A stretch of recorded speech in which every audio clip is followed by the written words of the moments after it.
Sveiki, esu Darius Cikanavičius iš Saviarcheologija LT. Ir šiandien norėčiau su jumis pakalbėti apie komforto zoną, baimę ir jos priežastis ir pasidalinti keliais praktiniais patarimais, kaip galima savo komforto zoną išplėsti. Tai pirmiausia, kas yra komforto zona? Komforto zona yra pažįstama, sąlyginai saugi aplinka ir būsena. Beveik viskas, kas šiandien mūsų supa, yra mūsų komforto zona. Tai mūsų darbas, namai, mokslas, bendravimas su pažįstamais žmonėmis, pomėgiai, laisvalaikis ir panašūs dalykai. Kartais buvimas savo komforto zonoje mus tenkina, kartais ne. Tačiau, kai savo komforto zoną norime išplėsti, bet dėl vienokių ar kitokių priežasčių to bijome, atsiranda vidinė priešprieša. Pavyzdžiui, norime susipažinti su nauju žmogumi, bet bijome jį užkalbinti. Arba norime pakeisti nuobodų darbą, bet bijome, kad nerasime geresnės, labiau patinkančios veiklos. Arba norime nutraukti netenkinančius ir niekur nevedančius tarpusavio santykius, bet bijome likti vieni ar jaučiame kaltę. Taigi tokiais atvejais atsiranda vidinė priešprieša, nes mūsų netenkina esama padėtis, tačiau imtis veiksmų taip pat nenorime, nes baisu. Tad jaučiame frustraciją ir neviltį, galbūt pyktį, liūdesį. Jaučiamės įstrigę beviltiškoje situacijoje. Turbūt dauguma žmonių sutiks, kad vos ne visada tokiose situacijose jaučiamos emocijos yra neadekvačios.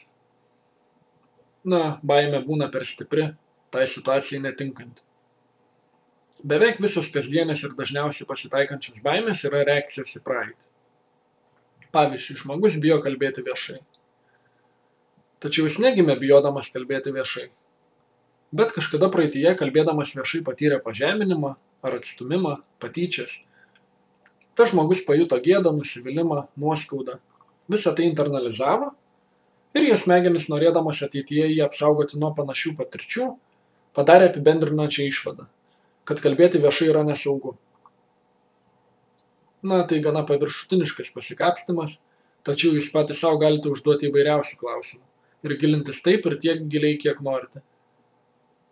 Pavyzdžiui, galite savęs paklausti tokių klausimų. Ko konkrečiai bijau? Kokie įmanomi mano veiksmų ir jų pasekmių variantai? Koks variantas baisiausias ir kodėl? Kokiose dar situacijose jaučiuosi taip pat ar panašiai? Kas tarp tų situacijų bendra? Kokias konkrečias emocijas tada jaučiu? Kada gyvenime anksčiausiai tai pasijutau? Kokie anksčiausiai tos būsenos prisiminimai? Kodėl buvau tokioje situacijoje? Kokie tuomet buvo mano santykiai su mane supančiais žmonėmis? Kokia tuomet buvo mano aplinka? Kokias emocijas tada jaučiau? Kaip į mano emocijas ir poreikius reaguodavo mano tėvai ar globėjai? Kaip tokiose situacijose elgiasi jie patys? Ir taip toliau, ir taip toliau. Prasmingų klausimų, kokius galite savo užduoti, bet kurioje situacijoje yra galybė. Reikia tik būti su savimi nuoširdžiam ir tuos atsakymus rasti. Taigi, norėdami su savo baimėmis susidoroti iš esmės, turėtume susidraugauti su ta baime ar kitas nemalonės emocijas jaučiančias savo asmenybės dalimi ir ją integruoti į savo asmenybę. Turėtume ištyrinėti savo praeitį, rasti konkrečias savo baimės priežastis, įsisąmoninti patirtus įvykius ir jaustas emocijas. Tokiu būdu suprasime, kad kasdienėse situacijose jaučiamos stiprios emocijos yra nukreiptos į praeitį, o ne į dabartį. Ir nustosime jas taip stipriai jausti dabartyje. Ir turbūt kai kas dabar nekantriai pagalvoja. Taip, Dariau, suprantu, viskas slypi mūsų vaikystėje, reikia nagrinėti savo praeitį, bla bla bla. Tai trunka labai ilgai ir yra labai sudėtingas procesas. Negi dabar visą tą laiką, kol nagrinėsi savo praeitį, negalėsi užkalbinti gatvėje žmogaus ar nueiti į interviu dėl darbo. Suprantama, kad toks saviarcheologinis procesas trunka ilgai, tačiau tai nereiškia, kad tyrinėdami save negalime ar neturėtume imtis kažkokių praktiškai aktyvesnių veiksmų. Pavyzdžiui, sakykime, kad esu toks asmuo, kuriam baisu susipažinti su žmonėmis. Tačiau tą darant po truputį mažai žingsneliais galima savo komforto zoną šioje vietoje šiek tiek išplėsti. Galima parodyti savo, kad šioje vietoje išplėsti komforto zoną yra saugu. Ir tą daryti lėtai, atsargiai su švelnumu savo. Taigi, jaučiant didžiulę baimę susipažinti su žmonėmis, iš pradžių galima žmonių minioje išsirinkti iš išvaizdos kažkokį saugų, malonų žmogų ir tiesiog besišypsant jo kažko paklausti. Pavyzdžiui, atsiprašau, gal galėtumėte pasakyti, kiek dabar valandų? Arba atsiprašau, gal žinote, kaip nusigauti į tokią ir tokią gatvę, aš čia naujas, nežinau, kur kas randasi. Ir tą patį pakartoti dar keletą kartų su kitais žmonėmis. Tokiu būdu įsitikinsite, kad šis žingsnis yra saugus ir jūsų komforto zona šioje vietoje šiek tiek prasiplės. Po to galime užkalbinus naują žmogų ne tik klausti kiek valandų, bet persimesti keliais sakiniais. Jei esate kokiame nors renginyje, galite paprašyti žmogaus papasakoti plačiau apie tą renginį, galite paklausti jo, kas jį čia pakvietė, kaip jam čia patinka ir panašiai. Greičiausiai tas žmogus po to jūsų paklaus kažkokių panašių klausimų ir jums atsiras proga pasikalbėti. Pakartosite tą patį dar su keletu žmonių ir jūsų komforto zona dar šiek tiek prasiplės. O po to užkalbinus naują žmogų galima jo paklausinėti dar plačiau. Na, ką veiki gyvenime, kokie tavo pomėgiai, ką mėgsti ir taip toliau. Greičiausiai ir tas žmogus ir jūsų paklaus kažkokių panašių dalykų ir užsimegs artimesnis, nuoširdesnis pokalbis.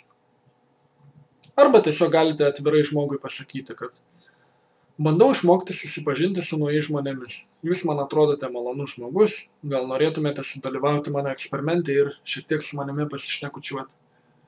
Jeigu visą tai darysite šiltai ir nuoširdžiai, tai mano manimu retas kas atsisakys.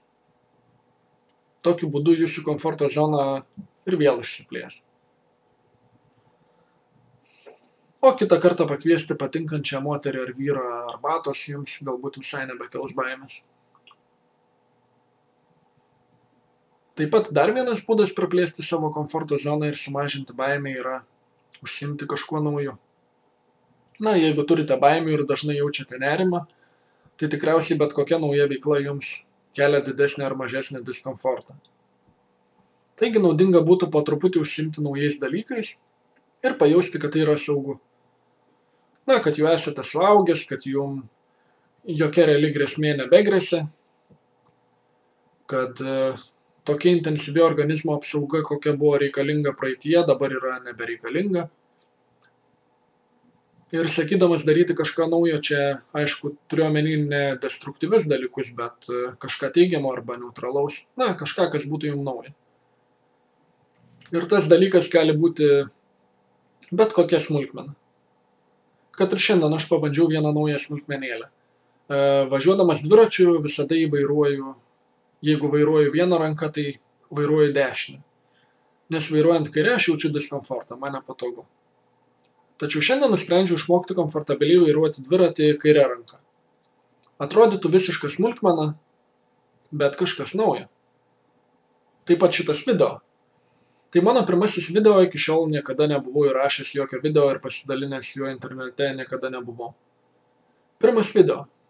Kažkas naujo.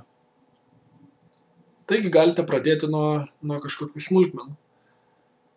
Pavyzdžiui, pabandyti apsikirpti nagus priešingą ranką nei visuomet. Arba galite pradėti rašyti dienoraštį, iš pradžių kad ir po kelis žodžius.